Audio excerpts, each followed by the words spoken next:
Ang mainit nga po nating update ngayong hapong ito guys, napaaga ang atin pong update para ngayong araw na ito dahil panalo tayo mga ka-legit Tarigad. So ito nga po ang mainit nating update ngayong araw. So very talaga to unexpected na ngayon lalabas po ang resulta dahil inaasahan natin na baka 2024 pa. Pero ang aga ng pamasko sa atin talaga ni Papa Jesus, guys. Panalo tayo, grabe na. Patilipo talaga ako. Para ako hindi ko maintindihan yung nararamdaman ko. Napapadali-dali, nababagalan ako sa signal. Kasi sobrang happy ko na finally, panalo po ang TVJ. Although, alam naman po natin na yung pinagdaanan ng TVJ and yung pangbabatikos na natanggap po ng TVJ na kung saan, mukhang talo na ang TVJ dahil ilan lang ba ang witness ng TVJ, guys? 3? Tito Soto, Joey De Leon, and si Miss Jennifer. Pero yung kabila, grabe, ang dami guys. Nasa 5, and then may GMA Network pa. Kaya naman yung napakagandang balita po ito. Naging tinik din para po sa ibang mga kabado and of course mga bashers na nagsasabi na talo na ang TVJ dahil ang lalaki daw ng mga pangalan na bumabangga sa TVJ. Maluchowa Fagar, and then Romeo Haluso Sr., tapos si Vincent Poncho ba yun? Yung nagsulat po ng lyrics ng Itbulaga. And nananatili na talagang mabait pa rin talaga ang nasa taas sa TVJ dahil TVJ po ang pinanigan. So, kumbaga ka-legit Tarigads ay 1 down na po tayo. Unti-unti na po tayo nakakausad. Although hindi pa po ito yung main case kasi pansamantala na pagpapatigil pa lamang po ito ng titulong Itbulaga sa Tape Inc. Pero napakalaking hakbang po nito. So sana ang sunod naman, ka-legit Tarigads, na mabalita po ay yung kay Sir Joey De Leon para makadagdag po ito sa ebidensya na ang may karapatan for entertainment po mga ka-legit Tarigads ay walang iba kundi si Joey De Leon kasi siya nakapagpa-registered for entertainment.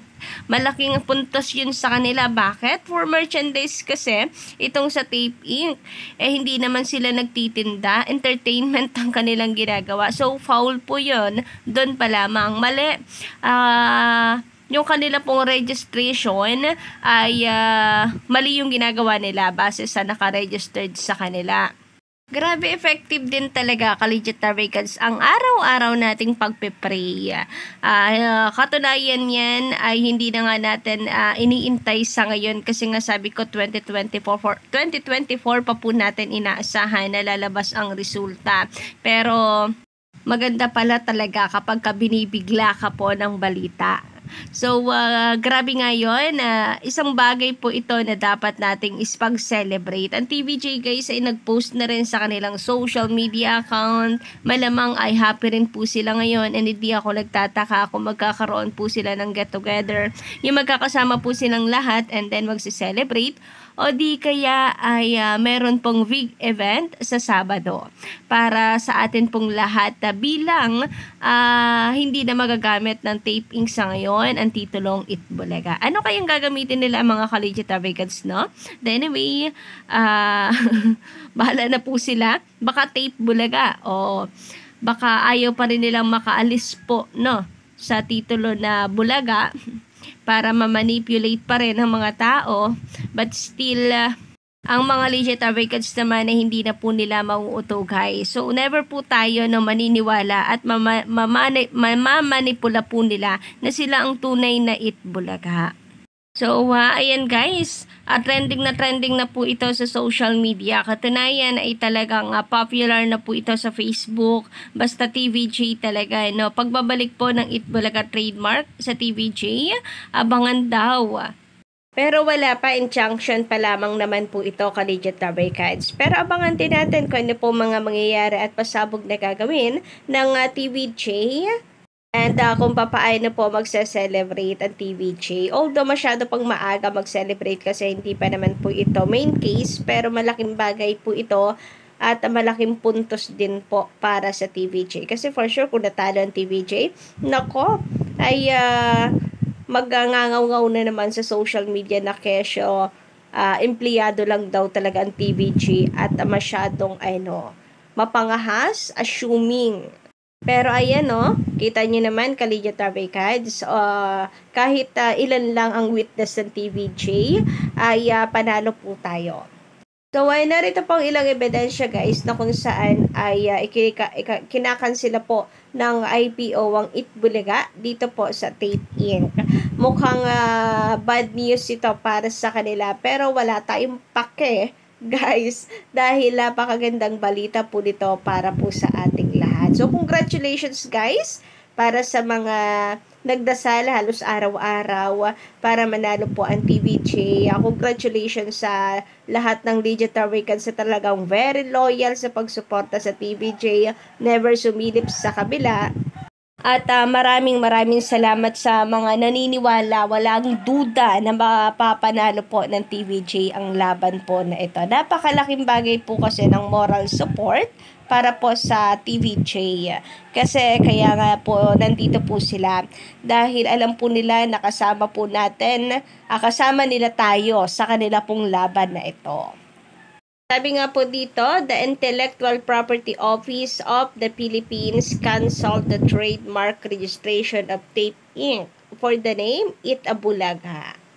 So, another history na naman po ito, knowing JDL talagang history po ang kanyang inaano ngayon talaga, kumbaga ay target. Pero, ayun nga, hindi man 50 years pa dahil hindi pa naman siguro nila magagamit ang titulong Itbulaga sa TV5, pero history na naman po ang nagawa ng TVJ. Ayan nga nakalagay na po sa Pinoy History at malamang malaking usapin po ito sa social media.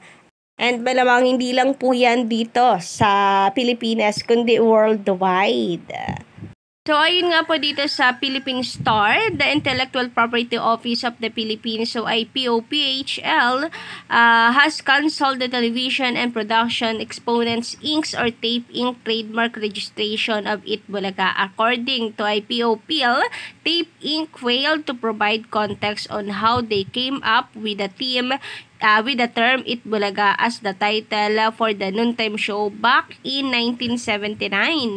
Respondent registrant Tape Inc.'s existing trademark registrations over the marks Itbulaga and EB should be cancelled as they were obtained in contravention of the provisions of RA number 8293 or the Intellectual Property Code of the Philippines. Read IPO's decision released on Monday, December 4. Noong December 4 pa po pala, no? On the other hand, petitioners Tito Soto, Vic Soto, and Joey De Leon managed to attest their ownership claim over the Itbulaga trademark. Having sufficiently established how petitioners coined the Itbulaga mark, it is petitioners, not the respondent registrant, who owns the mark. Grabe, nakakatawa, kinikilig ako guys. Kasi paano nga naman nila mapapatunayan or paano nga ba naman nila may papaliwanag kung papaano naging Itbulaga ang title nila? Papaano naging Itbulaga? Bakit Itbulaga ang naging desisyon nila na title na yan? Kung hindi naman talaga sila ang gumawa. So, kung meron man po makakapag-explain po niyan, si Joey De Leon. Ay, grabe.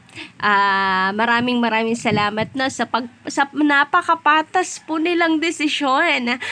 Grabe guys, ako lang po ba napapatili? As legit Dabarkads TVJ fans, talagang nakakakilig po ang balita pong ito. Grabe, hindi naman nakakagulat na mananalo ang TVJ dahil sila po ang talagang tunay naman pong nasa katotohanan at magaling po yung abogado nila. Pero alam niyo yun, minsan kasi kahit nasa nasa katotohanan ka nababaliktad po, kaya minsan may kaba rin tayong nararamdaman kasi kung katotohanan lang pag-uusapan ay panatag tayo na ang TVJ ang nasa katotohanan, pero yung pangbabaloktot sa katotohanan ang sobrang nakakakaba. Pero at least ngayon ka-legit Tabaykads nanalo po tayo. Maraming salamat and For sure niyan, marami din po sa inyo ang masaya ngayon sa napakagandang balita na ito sa atin. Grabe, napakaagang papasko. So, pa-comment lamang po dyan guys sa baba na inyong mga opinion sa komento at sa loobin about po sa update. Napakagandang balita pong ito. And don't forget to click the subscribe button and notification bell for more updates.